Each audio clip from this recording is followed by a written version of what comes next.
Hello, contractors, and welcome to Toolbox for the Trades. My name is Jackie Aubel, and today I'm chatting with Zachary Perge, the VP of Strategy at HARDI.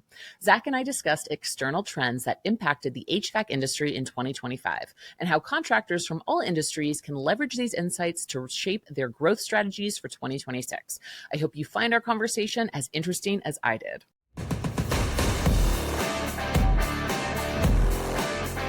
Zachary Perge, you're the Vice President of Strategy at HARDI.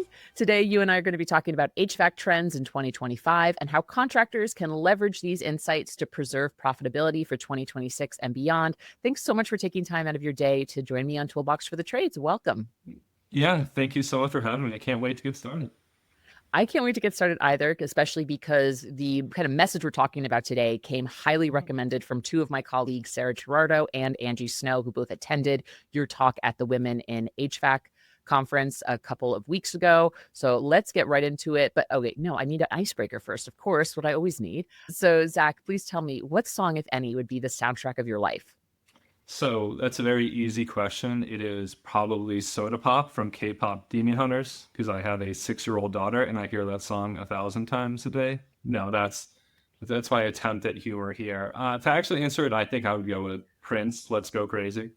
I think that the message, and I love Prince, but I think the message in that song is kind of like our industry. If you let life get hard, you let life beat you down, it's not going to be what you want it to be. If you can stay positive and just try and have fun, I think you will. So I think that is probably what I would choose. Amazing. So when you said Soda Pop, and I have heard from the parents in my life, I have heard about the insanity that is K-pop Demon Hunters. But when you said Soda Pop, I thought you were about to tell me that it was Britney Spears' song, Soda Pop, was the song of your life. And that song I loved. And I think it came out in 1994 or 1996. And I was like, whoa, throwback. But Prince is excellent too. I love Prince's stuff as well, and that is a really great song. But we're here to talk about HVAC today, and you actually have a pretty interesting story about how you got into the trade. So why don't you tell that for us?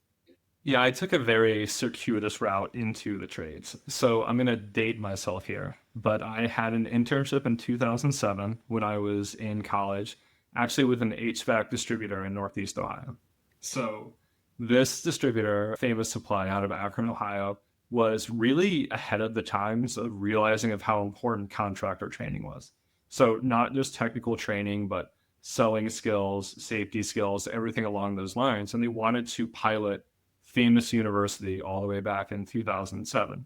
So I had the opportunity back then to work really closely with the distributor, but interview hundreds of contractors about what they needed out of training and what was important to them and what wasn't and why some training really fell short. So really good experience. Decided at that point, to go into corporate America and worked in consumer goods for a decade. Used to work in the ServiceTitan headquarters when I worked for Nestle USA. Very, very small world.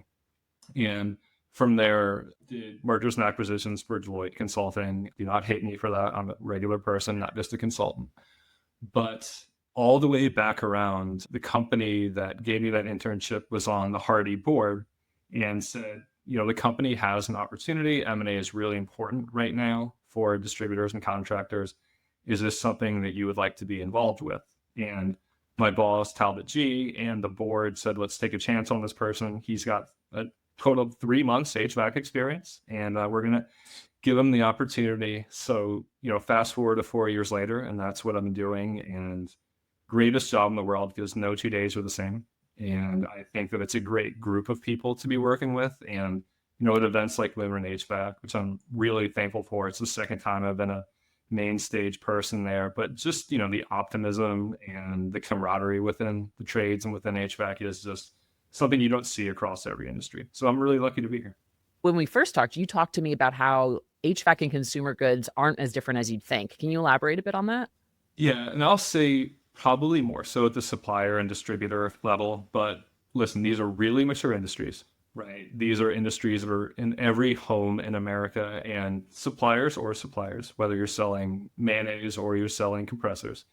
And I really think that grocery stores and retailers and distributors have a lot in common where, yes, you have physical products, but it really is about service. It is how you can differentiate yourself between, for an LA reference, like a Bristol Farms versus Rouse. You're going to find the same products in LA reference, but for industries like ours and industries like CPG, mature market, a lot of options. So how can you differentiate yourself, whether that's on service, whether that's on people, whether that's on strategy? And coming to this industry as an outsider, it's fantastic that everyone thinks it's very unique and these are problems that only exist in our world. And I'm here to tell you, they exist in every industry, but I do think in a lot of ways our industry is better at solving. Your Women in HVAC Art talk was titled "The Numbers That Explain HVAC in 2025." So, without obviously giving your whole talk right now, what are 2 or 3 critical numbers that every contractor must understand right now to make better business decisions? So there's a couple, and these are all kind of heads and tails examples, right? So the first one, we'll talk about a dollar amount, and one is $3,300, one is $10,100. And that's the difference in average ticket sale and invoice sale if you leverage financing or not. So financing right now is incredibly important. There's been a lot of costs within our industry, and that is certainly a tool that contractors who understand and have adopted financing have had a lot of success with. So whether you're a small contractor or large contractor, I think embracing financing is really, really important right now and is a way that a lot of contractors have separated themselves. Another would be 0% and 3%. So right now it's a tougher demand market out there. So actual quotes, actual invoices for contractors last 3 months have been flat, so 0%. But the actual quotes that they're getting are up north of 3%. So that tells me, outside looking in, is that contractors are having to compete in a lot of different ways, one of them being price. Whenever I see quotes outpacing actual invoices, it means that they are giving out a lot of quotes and they are out there in the market, but it's tougher and tougher to close. And I don't think those two statistics are mutually exclusive. I think that financing is a really good way to separate yourself and get someone to yes. So certainly challenges right now, but there are also certainly solutions that I think a lot of contractors have really adopted and are doing relatively well in 2025. Let's talk about those 2 numbers because I want to make sure that the layman who's listening to this is understanding them. So the first number you gave was difference between 3,300 and 10,001, and that's average ticket rate. And the only difference from these larger numbers that you're pulling is that one contractor is using financing, the $10,000 one, and one contractor isn't. And a lot is how you get from repair to replace. Right. I like to size up the economy really simply on a seesaw of repair economy or replace economy. Every indicator certainly puts us in a repair economy. It's not where we love to be, but it's the nature of where we're at right now. And to get someone to get that whole home system, to not only get an HVAC system, but also add on a heat pump water heater, ways to get people to think about it differently. Financing is a massively important part of that. This always surprises people outside of our industry, but behind an American's car and their home, the most expensive thing they own is their HVAC system. And you don't buy your home all at once. You typically don't buy your car all at once. There's lending options and financing options that allow you to do that. I think if Americans had to buy their own cars, they would probably have a lot lower cost, lower ticket automobiles. And it's no different with HVAC and leveraging financing. So just really important. There's so many good providers that are available for it that it is really consequential in 2025. Yeah, I think that's such a good point that you made. The third largest payment an American will ever make after their car and their home is after their home and their car is their HVAC system. That is really incredible. So to think about, there's contractors out there who aren't leveraging financing to its full extent. You're really missing out on a lot. And you mentioned the thing about the repair and replace economy, which I definitely want to get into. But before that, let's rewind back to that other number, the 0% new accepting of invoices versus 3% increase in invoices. So that's telling you on a holistic level is we're actually getting in front of more customers, but we're not actually winning that business. Yeah, and that means that customers are shopping around more. Even in the 4 years that I've been doing this, I've noticed that there's been a lot more consumer knowledge and consumer education around what HVAC and service should cost. I think it is certainly not easy to just look at pricing of a big box retailer because that's never going to factor in warranties, insulation, and actually doing it correctly. But it is something that is just really important. And I hosted a contractor panel last month at one of our events in New Orleans, and three remarkably different types of contractors. One is a big corporate PE-backed Goliath. One is a middle market who really separates himself by like really goofy, innovative, fun advertising. Like the clips are just so funny. And one is kind of a more localized mom and pop, if you will. All three of them said that they haven't given an actual quote in terms of dollar amounts as opposed to monthly, like what the monthly payment would be via financing in 2025. And all three of them had in common, they're all doing really well despite some tougher market conditions. And to go back to what I was saying, Jackie, and we talked about, cars and we talked about homes, those are things you plan to buy for years, right? It's part of like your 5-year, 10-year plan. You're not doing that for a new heat pump, right? You're not doing that for your system. We all love contractors and they do a fantastic job. No one's excited to see one, right? Because it typically means that something did not go well and it's typically not planned. So it's just something that is really important to be able to give Americans in a time where budgets are stretched and there's a really low level of certainty about the economy, a way to get safer, more efficient, better products into their homes. Yeah, I love that. You haven't presented an estimate that doesn't include financing in it this year. It's just a go ahead. It has to be there. And that's agnostic of market, socioeconomic climate, any way, shape, or form. And certainly if someone wants to pay cash or do it all at once, that's certainly welcome. But you've seen a lot of costs come into this market. And then, what a car should cost, what a home should cost. I don't think that 99% of Americans have any idea what an HVAC system could or should cost. And a way to kind of alleviate that sticker shock, I think is really important right now. Yeah. So you mentioned it already that all signs are pointing to that we're in a repair market.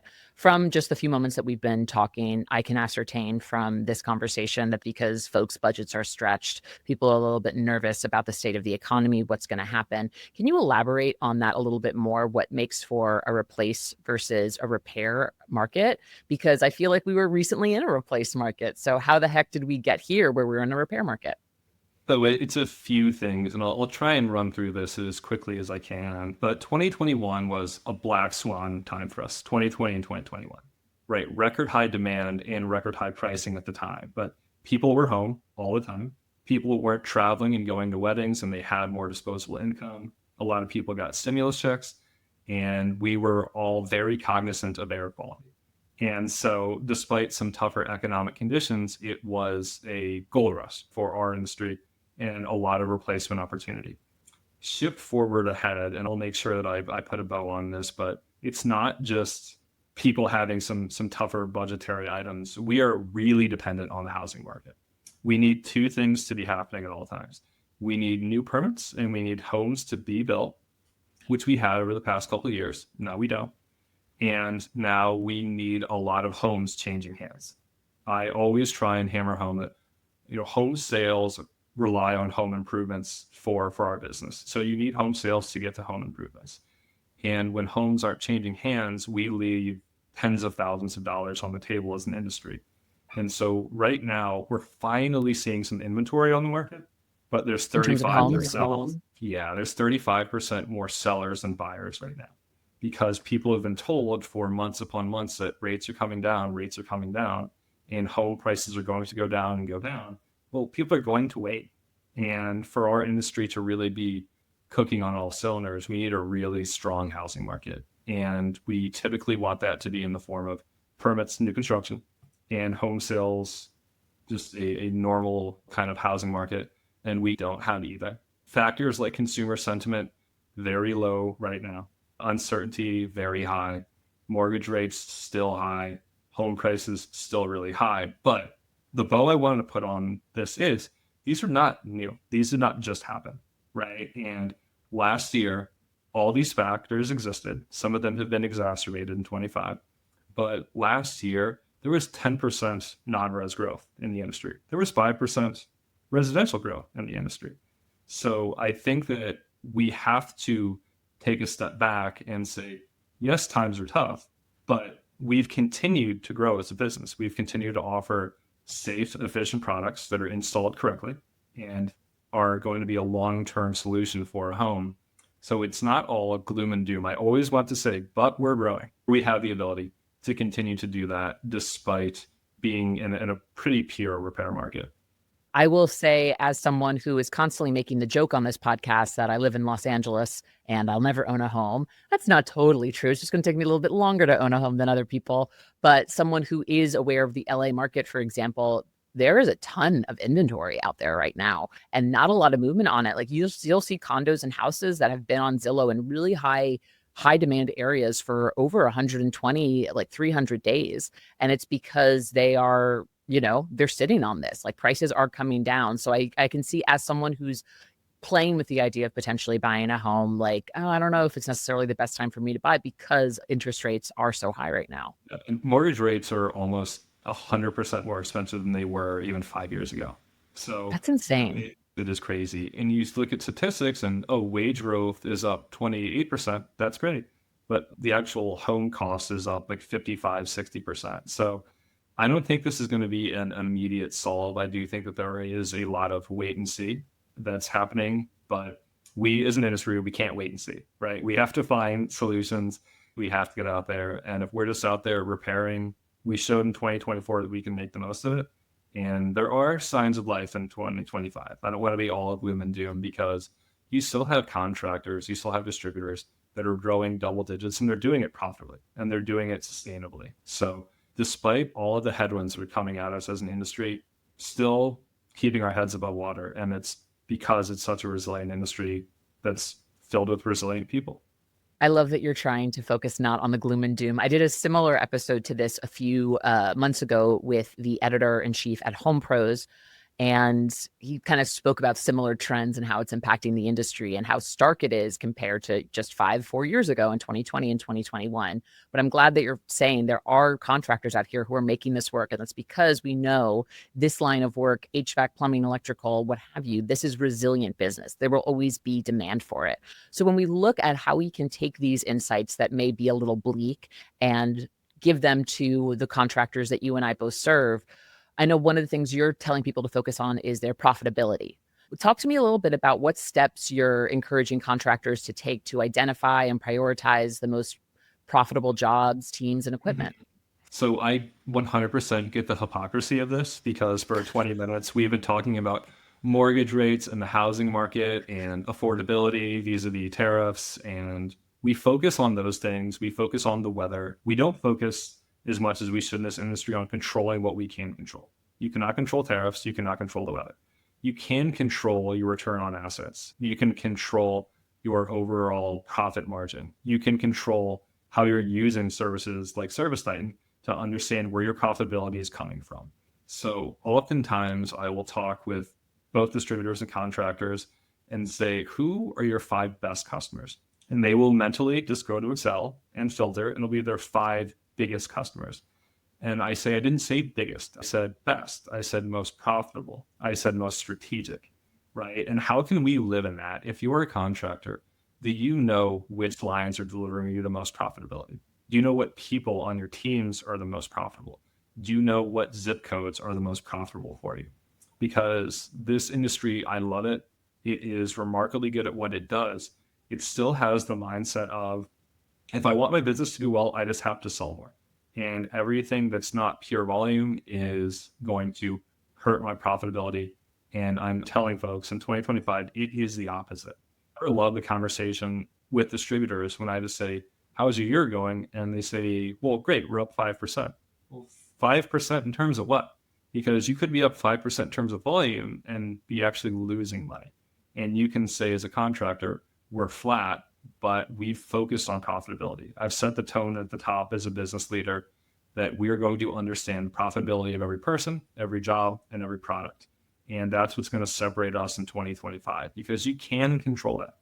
You cannot control how hot it is. You can control how efficiently you're maximizing your inventory and training your people on more profitable products, using products like yours that give you a lot of the availability to do this without a lot of complication. But, in some climates, you have shoulder seasons. You have when things are going to be slower. That's when you really need to do the homework of looking into your business of what is driving that profitability.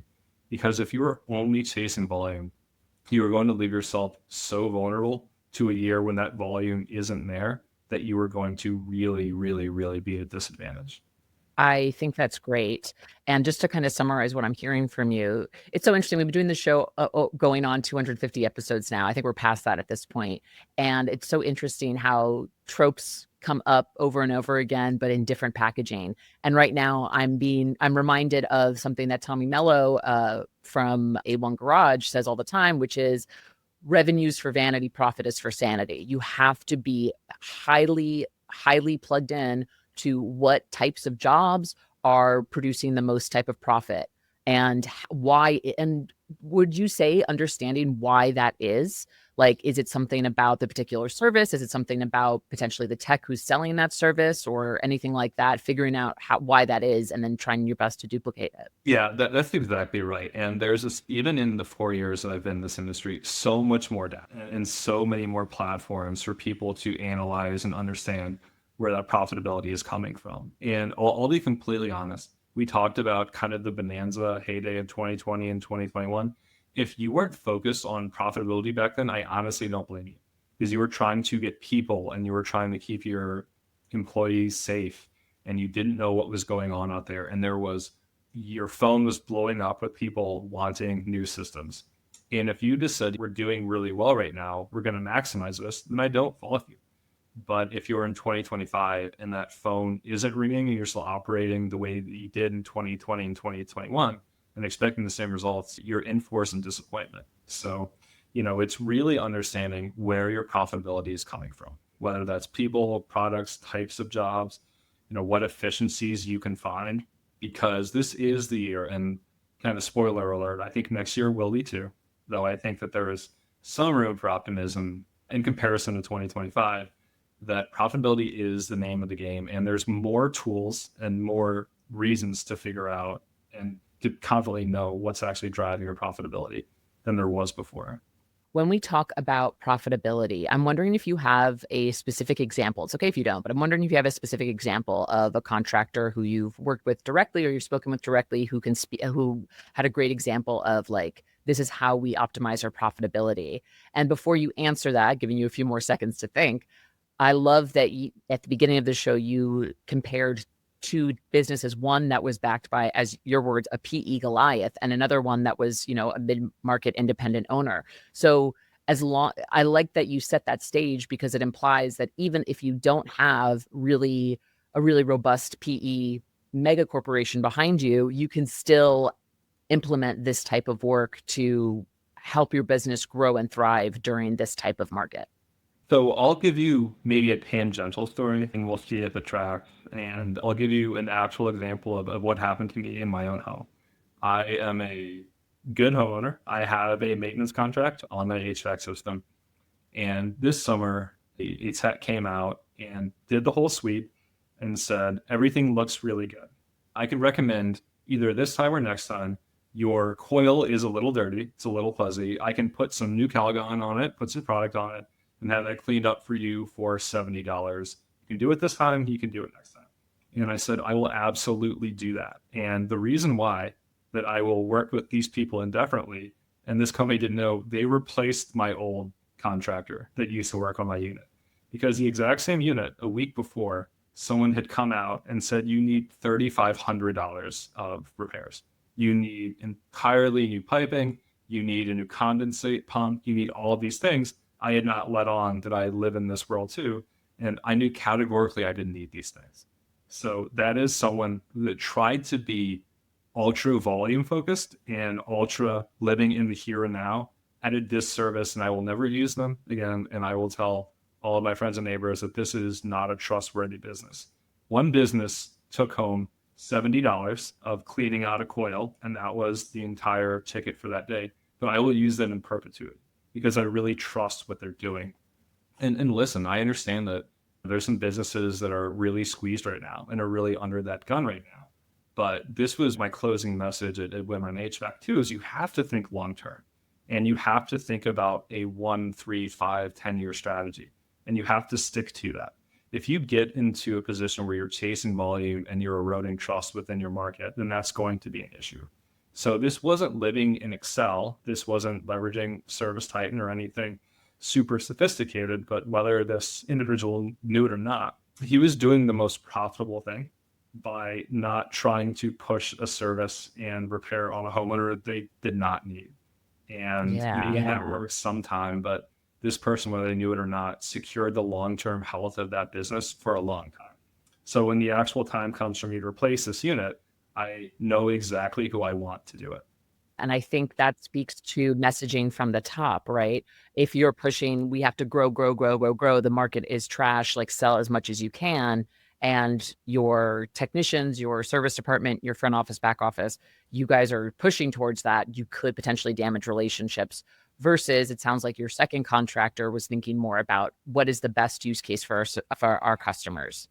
And yeah, and another example I can give you on this subject is I do probably 25, 30, maybe more contractor events every year on behalf of distributors.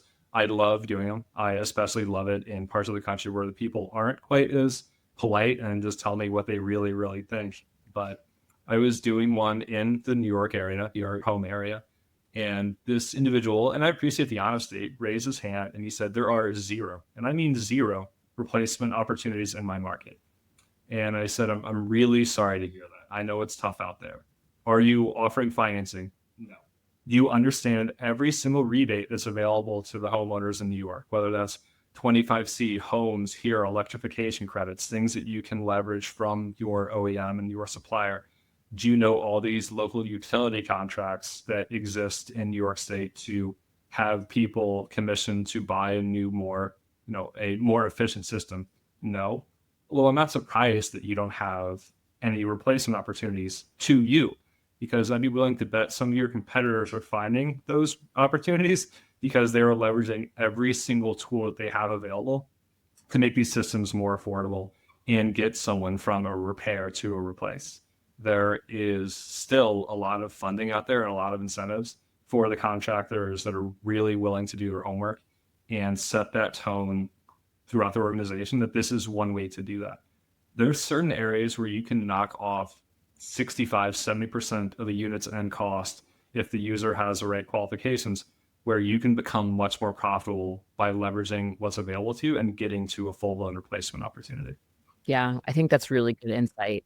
And it goes into kind of how I wanted to button up this conversation. This whole year, we've been talking about financing. It's a tool that's available in ServiceTitan at no extra cost for our customers. We have several financing partners.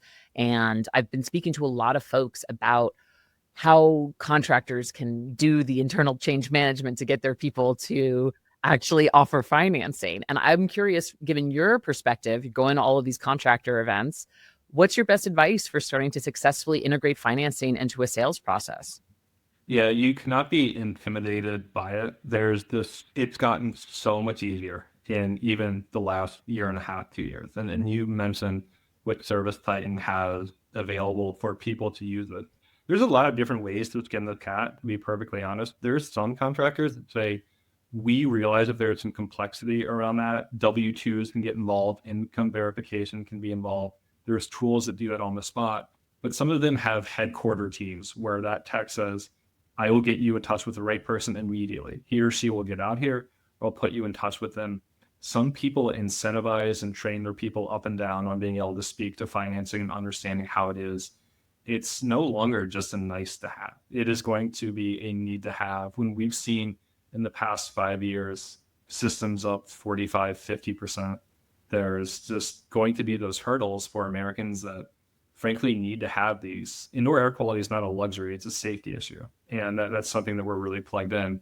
So, leverage ServiceTitan, leverage a lot of these tools that are available to you, because at some point you're going to get forced into it.